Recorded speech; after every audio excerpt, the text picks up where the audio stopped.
What else can I talk about post-operatively? There have been a few things. Anyways, these gel caps, Tylenol extra strength gel caps, is what I've been taking since day 2 post-op on the Sunday. I had my surgery on the Friday, so and they've been working well, and they're the fast relief. So I like that because I haven't been having a lot of pain. I kind of forget, and then when I get up and it's sort of bugging me, and again, it's not really pain; it's more discomfort. But it's as the day wears on, the swelling increases and I start to feel tighter, and it's just a feeling of uncomfortableness. So generally I take 2 in the morning when I wake up, just as a precaution for the day, and then quite often I don't have to take any more again until the evening, unless I haven't been napping. And that's the other thing, you're going to find that you're tired. You sleep a lot. You know what? So what? Sleep. My doctor wants me off for 6 weeks, not doing any, nothing heavier than, I think 10 to 15 pounds. I can't remember what it is. Something like that. No vacuuming, nothing like that.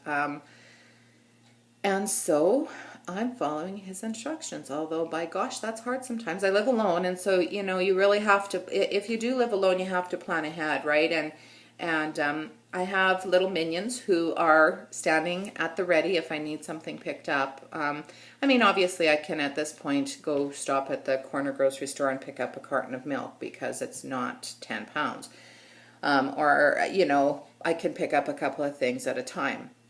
But if I needed something heavier to do, like the garbage and stuff, well, I have the fellow who rents my basement suite, so he's on garbage and recycling duty. I just leave a note for him when it's the morning of. He says, just remind me every week, because you know how forgetful I am. So,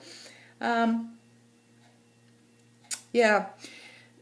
So some of the other things that I have found really useful, and again, I'll do this little reachy thing,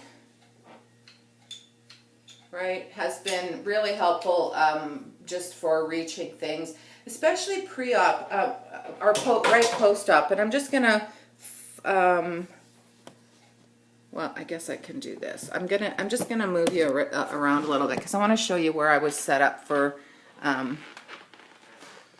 So this is my pull-out couch, and this is my little oasis here. And actually, even though I'm now sleeping in my bed at night, I'm glad that I have this because, you know, it gave me the ability to have, to set up the table over there by the window and have everything that I needed. And, of course, the bed is wide enough that I have this other table and the little flat sort of lap desk thing here. And I have another lap desk thing here that I actually use. But it's given me lots of flat surfaces. I have a little bin of a plastic thing with different supplies like pens and notepads and things like that beside me there. So I have everything quite central, and having a place like that all set up has been very handy. But even that sometimes, oops, my hand was right in the way of the camera. Even that sometimes it became kind of challenging to reach a remote if it was too far away. And especially initially post-op, using that little reachy thing was really handy for stuff that got further away than I could reach. Because initially, you know, even doing this is difficult, right? So you need to be aware of that. The other thing, skin breakdown, we're not using tape. My panties hold the dressings on. And then the extra abdominal padding that you'll see in the video, or already saw if I've attached it already. But when I have to go to the bathroom, obviously I don't want that all falling apart. And so this stuff is like, it's a sports bandage. It's kind of like a tensor bandage, but what it is it sticks to itself, right? So what I can do is fold down the top of my panties, and then I just use this like a belt around the top of my dressing, and I overlap it, and as you can see, it sticks together, and it holds my dressing in place when I go to the bathroom. I didn't need a riser. Some people do, by the way, for the bathroom. I don't like them, and I was able to get up and down, but I have a counter right beside my toilet, so I was able to use that.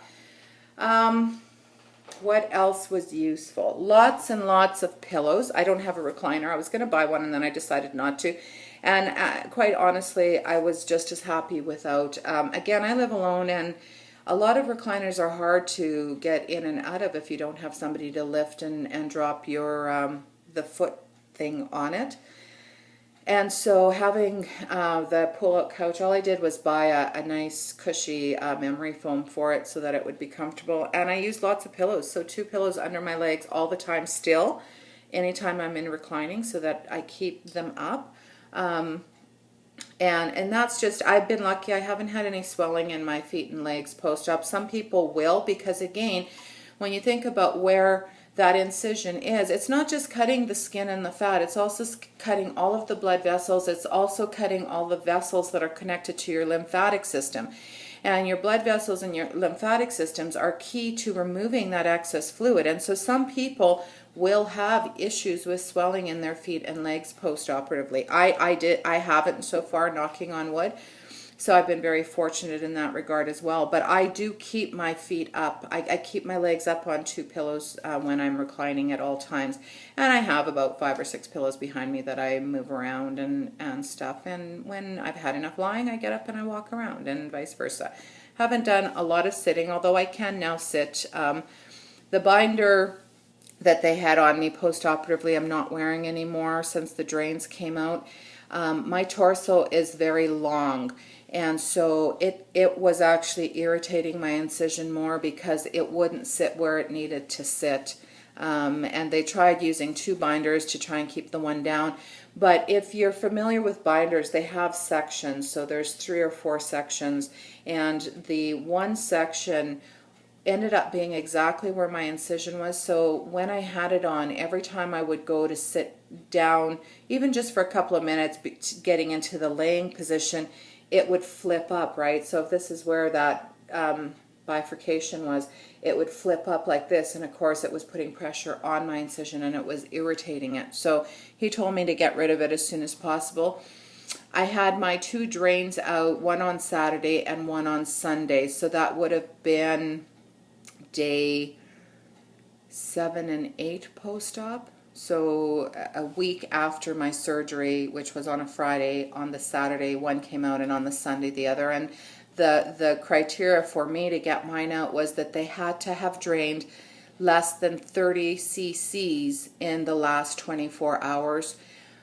And I could not remove them both in the same day. So actually that Saturday they both had less than 30 cc's, but I could only remove one. And by the second day, so by Sunday when the second one came out, it actually had only drained 15 cc's. So that hasn't been a problem. Once they pull it, you will have a little bit of drainage probably that first night. They put steri strips over them, but they also put a bit of a dressing over it, and you should as well when those drains are pulled, because you likely will have a little bit of drainage come out of the holes where the drains were in that first 8 hours. For me, it was, by about the first 8 or 9 hours, and then after that it really didn't drain at all, and now they're closed completely. The other thing is I will be 2 weeks out tomorrow, so here, and this is something new that since I was in general surgery, so they do the internal stitches, right, that will dissolve or whatever they're going to do, and for your skin they do the subcutaneous stitches here, so it's just underneath the skin so you don't see the actual sutures. But what they do is they seal and close the incision with a type of glue. And it's really, really, really important that you guys do not pick at, peel at, or remove that glue. You gotta let it fall off on its own. And it's very shiny. You can see it on your incision, right? That helps to keep your incision adhering. It helps to keep it sealed and protected from any pathogens or bacteria that would like to try and invade that perfectly wonderful portal to your body and incision. So leave it intact. I was not allowed to shower until after my drains were out. I still actually haven't showered because the center from the binder of my incision is a little bit irritated. It doesn't look like it's infected, but until it settles down, okay, I'm perfectly okay with giving myself a scrub with a sponge bath in the sink. I can do a good job of that. And I can wash my hair in my sink because I have a huge gooseneck faucet on it. So I feel perfectly clean, and I can wait another 2 weeks if I need to shower. If you are going to shower, do not soak your incision in the shower. You should have your back facing to the water, do your scrub up, and then just very quickly rinse it off and pat it dry. Don't rub. You want that glue to stay intact for as long as possible, and it's usually not until about this time, around the 2-week mark, that it will start peeling on its own. Let it peel at its own rate. Do not pick at it. Do not pull at it. That's very important. That's what I was told. I wasn't familiar with it, actually, so I'm glad that they gave me the spiel. Eating. I don't have a huge appetite, but whatever. I can eat anything. I didn't have any nausea post-op, so I was very fortunate in that regard. I'm trying to get my protein in. That's very important. I also want to caution people. I know that it's difficult sometimes not to focus on the numbers on the scale, but you are going to have a lot of swelling, and those numbers are going to be completely whacked out. If your surgeon comes out of the OR and says, I removed 20 pounds, or I removed, like for me, 9 pounds, don't expect to get home stepping on the scale and see a weight that's 9 pounds less than when you went in. Because they've pumped you full of fluids when you were in the OR, and those fluids are all in there. And then you are going to have swelling for several weeks, many, many weeks afterwards.